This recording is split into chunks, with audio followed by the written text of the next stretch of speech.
আধুনিক যুগে পুঁজিবাদের সবচেয়ে বড় সমস্যা হলো সম্পদের অসম বন্টন এবং সম্পদের প্রকৃত ব্যবহার না করা। এবং অসম বন্টনের ফলে সমাজে যেটা দেখা যায়, ধনীরা ধনী হতে থাকে এবং গরিবরা গরিব হতে থাকে।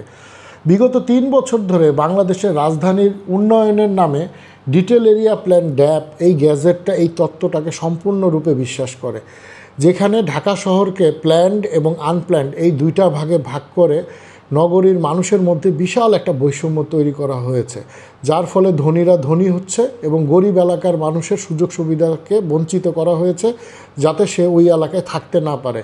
নগর থেকে মানুষকে বিতাড়িত করার জন্য করা হয়েছে এই আইন।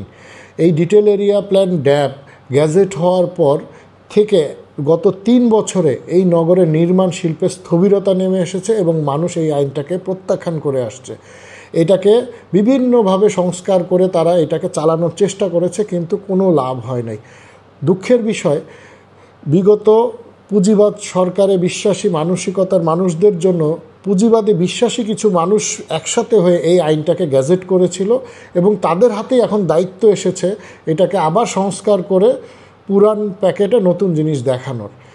এই আইনটা যদি গ্যাজেট হয়ে আসে, এটা শুধু এই নগর না, সম্পূর্ণ রাষ্ট্রের জন্য একটা ভয়াবহ সিচুয়েশন তৈরি করবে।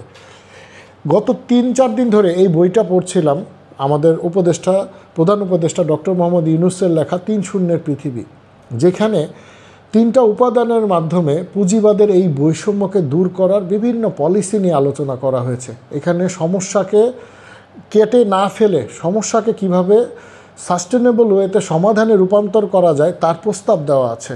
অথচ এই বইটাতে মাথা ব্যথা হলে মাথা কেটে ফেলতে বলা হচ্ছে। ডক্টর মোহাম্মদ ইউনূসকে অনুরোধ করব, আপনি এই ডিটেল এরিয়া প্ল্যান ড্যাপ এই গ্যাজেটটাকে রহিত করেন। এইরকম একটা আইন কখনোই নগরের জন্য ভালো কিছু নিয়ে আসবে না, এবং এটা শুধু নগর না, এটা সম্পূর্ণ রাষ্ট্রের জন্য এই আইনটা বাতিল করা প্রয়োজন। অবশ্যই একটা ডিটেল এরিয়া প্ল্যান প্রয়োজন, এবং ওই ডিটেল এরিয়া প্ল্যানটা হতে হবে বাস্তবসম্মত, মানুষের জন্য, যেটা জনবান্ধব এবং জনগণের ভিতরে বৈষম্য সৃষ্টি না করে, এরকম একটা গ্যাজেট।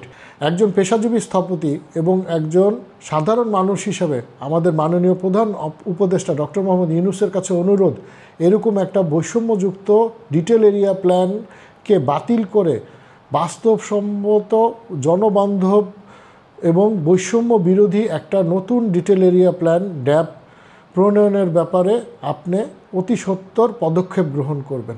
ধন্যবাদ।